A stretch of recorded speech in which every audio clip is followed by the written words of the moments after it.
So this is Danny Flexon here for Seconds Out. Delighted to be joined once again by Craig Spider Richards. How you doing? I'm good. I'm good. I'm good. Just finished training. Just got back in. We're a week on Saturday is your big fight with Joshua Buatsi.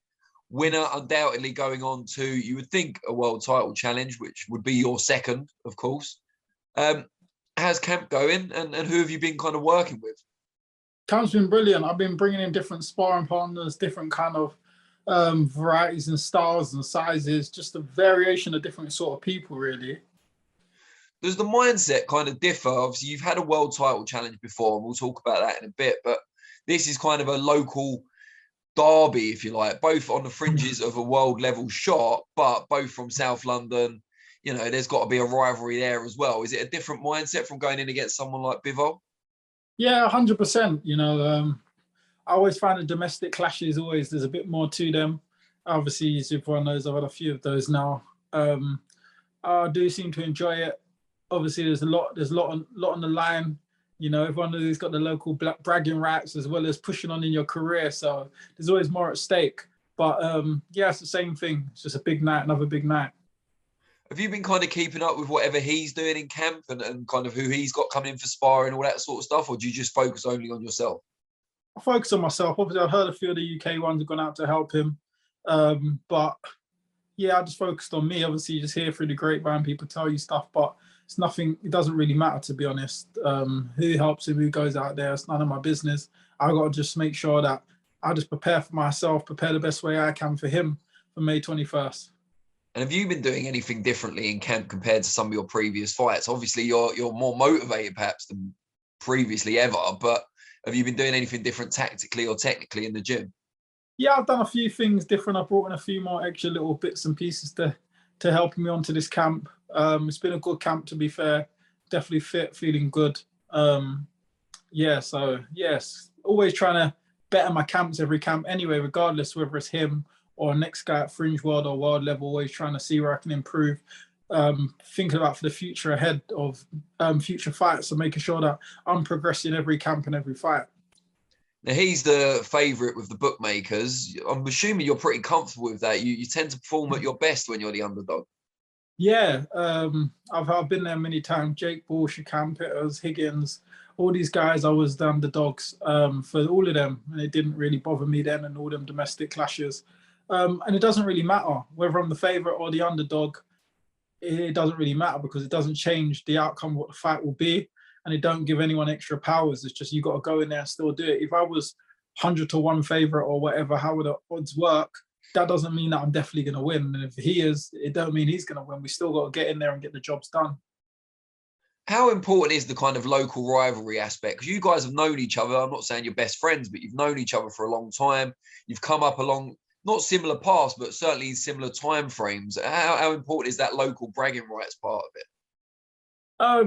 To me, it's nice to obviously be the best in like Britain and stuff, like, of course, but like it's a bigger picture. It's the same thing when I said, like, when I boxed Sterling, everyone was talking about the Battle of Blue and all these local bragging rights.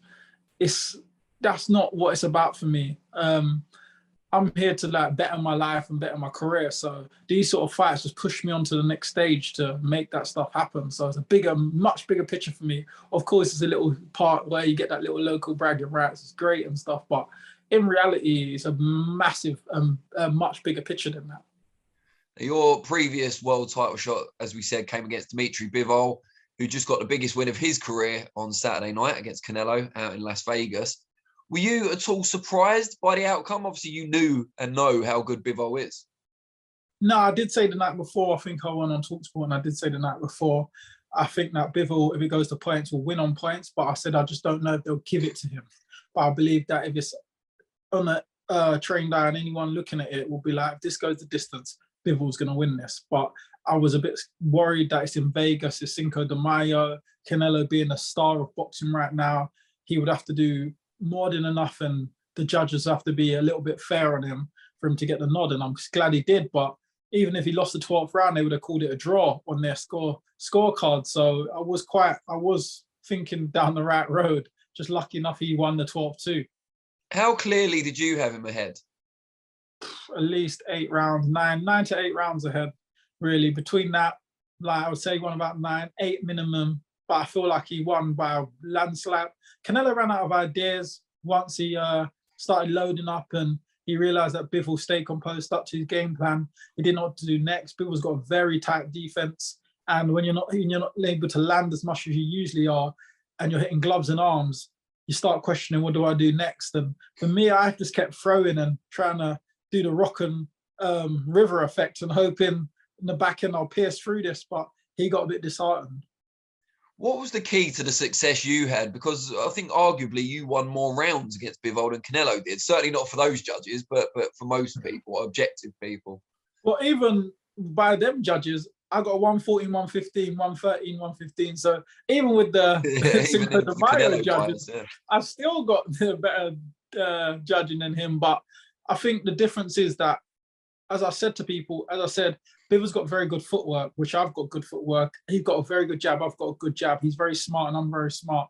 And I think that's where we was nullifying our both of each other's good assets at times. We're both thinking a lot, both trying to set traps.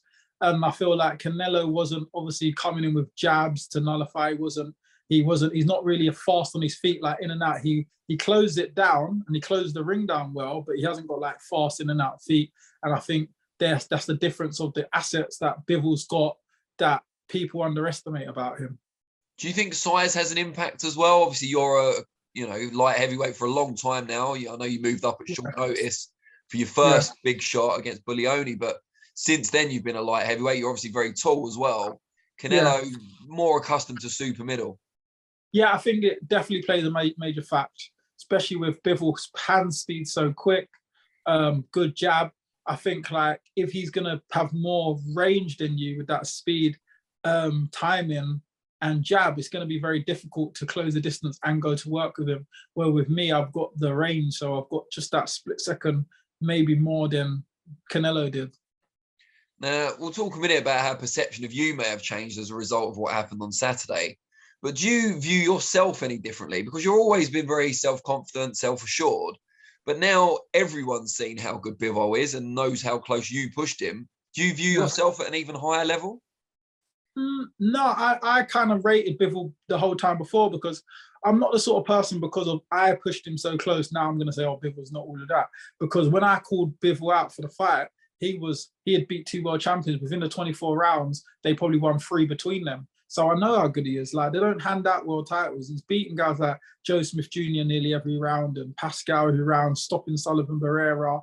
He's shown his art. He had like 285 amateur fights, lost only like 15, won like 13 gold medals, round world championships, etc. This guy, I knew he was the guy. And I remember Andre Ward, when I was even moving up to light heavyweight, Andre Ward saying like, Bivol's the best light heavyweight, and if he was to come back, that's the only guy he'd come back for. So I always kept an eye on him, and I thought, we've actually got one of the best pound for pounds in our weight. And that's why for me, I was like, I believed in myself. I was like, do you know what? Give me one of the best pound for pounds. And that's why after the British, I went for Dmitry Bivol. Just come up a bit short, but I believed that I had the ability to win, which I'd left the ring with more gears to go through.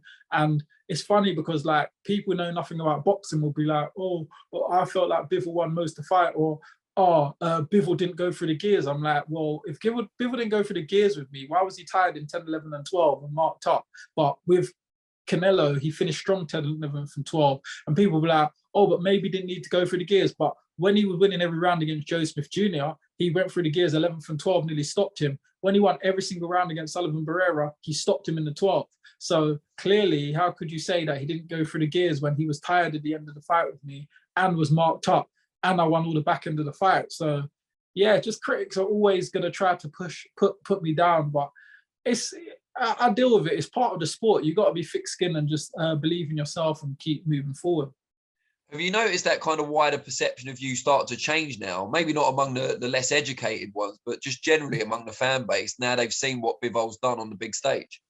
Yeah, sure. Well, when I woke up this morning, obviously I didn't watch it in the night, I watched it in the morning. But you know, the perks of the zone that you can just press play and it's like watching the show live, the whole thing. Yeah. So I didn't look at my phone or anything in the morning, kept it on do not disturb. You avoided the result.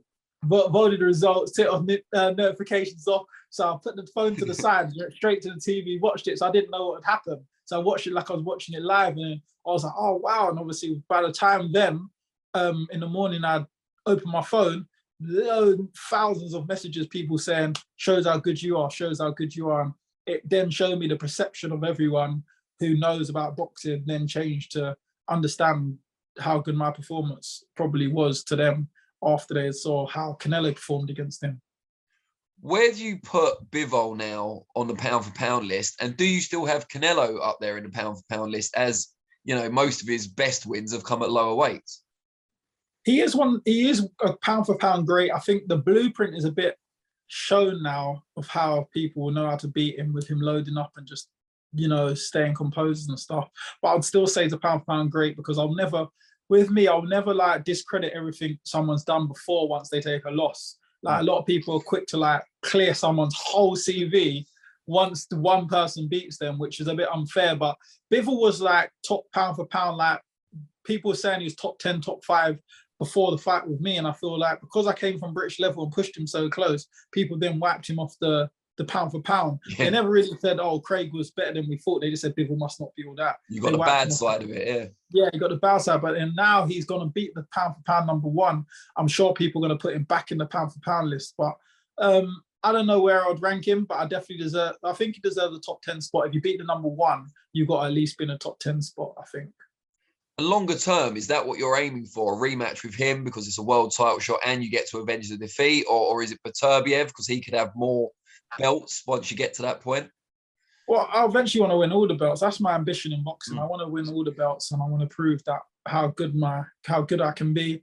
I'm a developing fighter in terms of I'm growing every fight. I'm getting better every fight. I'm one of them fighters who've shown in my training camp. I'm improving in my training, my times, everything. Like this camp, I've improved in my times, my PBs, my everything. So you can see that I'm on the way up. So I feel like as long as I keep pushing how I'm pushing, beat obviously 21st first, most importantly, beating Joshua Buatsi, then can push on to the Bivol, because they'll obviously be mandatory for him, beat him, and then I can start looking at the other champions after that. But that's definitely the aim, to obviously keep pushing and elevating until I find my ceiling. Great stuff.